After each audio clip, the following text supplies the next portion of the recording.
Մինչ նախընտրական շրջանում փորձեր են արվում ամեն գնով շահել ընտրողների սրտերը, աշխարհում տեղի են ունենում կարևորագույն աշխարհաքաղաքական վերադասավորումներ, որոնց ցավոք պատշաճ ուշադրություն չենք դարձնում։ Բայց չէ՞ որ որոշ չափով հենց գերտերությունների քայլերից է կախված փոքր երկրների ապագան։ Օրինակ, մի քանի օր առաջ Չինաստանի մայրաքաղաքում էին գտնվում ԱՄՆ նախագահ Դոնալդ Թրամփը եւ Ռուսաստանի նախագահ Վլադիմիր Պուտինը։ Ընդամենը մեկ շաբաթվա ընթացքում Պեկինը վերածվեց երկու առանցքային այցերի կենտրոնի։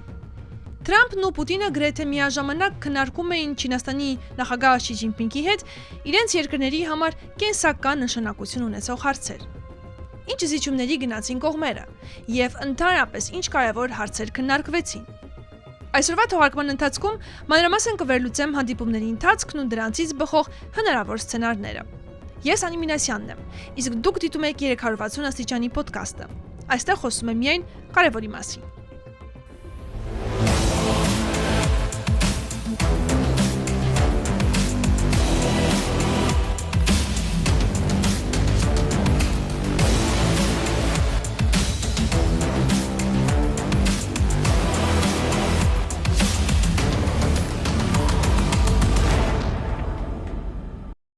Առաջին հերթին հարկ են գծել, որ երկու առաջնորդներն էլ Պեկինում արժանացան բացառիկ ջերմ ու բարձր մակարդակի ընդունելության, ընդ որում միանգամայն նույնական արարողակարգով։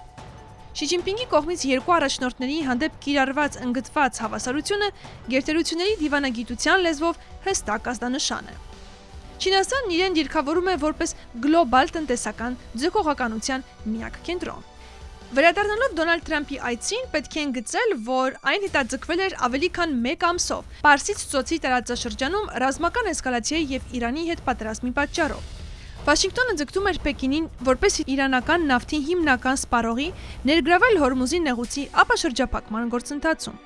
Այս տրանսպորտային ուղու խափանումն ուղղակիորեն խթանում է գլոբալ բազային գնաճը եւ հարվածում ԱՄՆ-ի վառելիքային շուկաների։ Բանակցություններում ամերիկյան կողմի մարտավարությունը կրում էր ընդգծված, պրագմատիկ, բիզնեսային բնույթ։ Հատկանշական էր, որ այցը համակարգվում էր ոչ թե պետքարտուղարի, այլ ԱՄՆ ֆինանսների նախարարի կողմից։ Սա փաստ է, որ Վաշինգտոնը քաղաքական օրակարգը ստորադասել էր զուտ ֆինանսատնտեսական ճգնաժամի հաղթահարմամբ։ Բացի սա, հետաքրքիրն այն էր, որ Թրամփին ուղեկցում էին ամերիկյան ամենաազդեցիկ ընկերությունների տնօրենները, այդ թվում խոսքը Apple-ի, Tesla-ի կամ օրինակ հենց Nvidia-ի մասին է։ Այնուամենայնիվ, գագաթնաժողովն այս հարցում որևէ պարտավորեցնող համաձայնության չհանգեցրեց։ Դիվանագիտական բեկման բացակայության ի պատասխան շուկաներն արձագանքեցին հետևյալ կերպ։ Նավթի համաշխարհային գինը գերազանցեց 1 բարելի դիմաց $108 սահմանագիծը։ Wall Street-ի հիմնական ինդեքսներն անմիջապես անկում ապրեցին։ S&P 500-ը կորցրեց 1%, իսկ տեխնոլոգիական Nasdaq-ը նվազեց 1.4%-ով։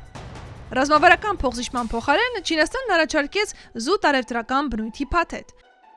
Տարեկան $17 միլիարդ ամերիկյան գյուղմթերք գնելու հայտարարություն եւ 200 Boeing ինքնաթիռների պատվեր։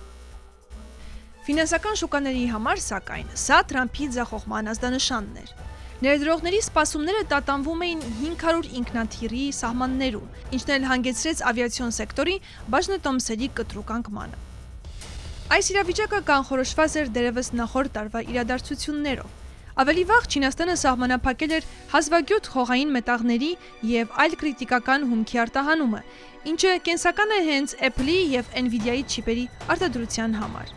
Այս տնտեսական շրջափակումը ստիպել էր Թրամփին դերևս նախորդ գարնանը չեղարկել իր իսկ կողմից սահմանված մաքսատուրքերի մի մասը։ 2025 թվականին Բուսանում կայացած ԱՊԵԿ գագաթնաժողովն արդեն իսկ ակնառու դարձրեց ուժերի հարաբերակցության փոփոխությունը, ցույց տալով, որ Պեկինն այլևս պաշտպանողական դիրքերում չէ։ Անդրադառնալով ռուս-չինական հարաբերություններին, ապա պետք է նշել, որ Վլադիմիր Պուտինի հաջորդ տողացն էլ ավելին գծեց երկու երկրների միջև առկա խորը տնտեսական անհամաչափությունը, որը ձևավորվել էր իդեպ 2022 թվականից հետո։ Եվրոպական շուկայի կորստի հետևանքով Գազպրոմի գազի արտահանումը դեպի Եվրոպա կրճատվել է 44%-ով, հասնելով կառուցվածքային պատմական նվազագույնի։ Ռուսաստանի համար ռազմավարական գերակա առաջնահերթություն է հանդիսանում Սիբիրի ուժը 2 նախագծի գործարկումը։ Նրանց համար, ովքեր չեն առնչվել այս թեմային, պարզաբանեմ միայն, որ խոսքը ռուսական գազային հսկայի Գազպրոմի ամենահավաքնոտ նախագծերից մեկի մասին է, որի նպատակն է Սիբիրյան գազը Մոնղոլիայի տարածքով հասցնել Չինաստան։ Խոսքը տարեկան 50 միլիարդ խորանարդ մետր թողունակությամբ խողովակաշարի մասին է, ինչը գրեթե հավասար է դեպի Եվրոպա գնացող եւ այժմ արդեն չգործող հյուսիսային հոսք 1-ի հզորությանը։ Չնայած Մոսկվայի կողմից գործադրվող ճնշումներին, Պուտինը հեռացավ Պեկինից առանց պարտավորեցնող պայմանագրի կամ աշխատանքային ժամանակացույցի։ Պեկինը շարունակում է սպասողական դիրքորոշում որդեգրել, ձգտելով առավելագույն ցածր գին կորզել մեկուսացված Մոսկվայից։ Այս ամենի համատեքստում չափազանց կարևոր է ուշադրություն դարձնել նաև Պեկինի քաղաքականության գաղափարական հիմքին։ Չինաստանի ներկայիս ռազմավարությունը հասկանալու համար պետք է հաշվի առնել Մաո Ցեդունգի թողած ժառանգությունը եւ չինական դիվանագիտության մեջ հայտնի 1000 փոքր հարվածների տակտիկան։ Սա մի մարտավարություն է, որտեղ Չինաստանը չի գնում բացահայտ կտրուկ բախումների, այլ փոքր աննկատ, բայց պարբերական քայլերով թույլատնում է մրցակիցներին եւ ամրապնդում իր դիրքերը գլոբալ ասպարեզում։ Շի Ջինպինգի այսօրվա քաղաքական մտածողությունը ուղղակիորեն սնվում է Մաո Ցեդունգի դասական դոկտրինից։ Ժամանակին նկարագրելով չին-ամերիկյան բարդ հարաբերությունները, Մաոն մատնանշում էր չափի ու սահմանի կարևորությունը։ Ըստ այդ տեսության, հարաբերությունները հիմնված են միաժամանակ մրցակցության եւ համագործակցության դիալեկտիկայի վրա։ Վերադառնալով մեր օրեր, ապա պետք է նշել, որ աշխարհաքաղաքական այս շախմատում ամենավտանգավոր խաղակարտը մնում է Թայվանը, որտեղ բախվում են Թրամփի բիզնեսային մտածողությունը եւ Չինաստանի դարավոր ռազմավարությունը։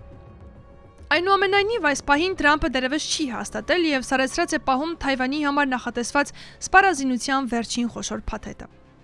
Ամփոփելով արդեն թեման, հասկանում ենք, որ Թրամփի եւ Պուտինի հետ բանակցությունների այս փուլի ավարտից հետո Շի Ջինպինգը եւս մեկ անգամ հրապարակայնորեն վերահաստատեց Չինաստանի բացարձակ քաղաքական եւ տնտեսական սուբյեկտայնությունը։ Այս ռազմավարությունը միջազգային վերլուծական շրջանակներում ստացել է Չինաստան թիֆ անվանումը։ Բայց այս կետը կթողեմ արդեն մյուս ծրագրերի համար։ Իսկ եթե դուք ունեք թեմաներ, որոնց կցանկանանք, որպեսզի անդրադառնամ, ապա անպայման նշեք մեկնաբանությունների բաժնում։ Մի մոռացեք նաև բաժանորդագրվել ալիքին եւ սեղմել զանգակը, որպեսզի բաց չթողնեք ոչ մի նոր հաղորդում։ Այսօրվա համար այսքանը։ Կհանդիպենք։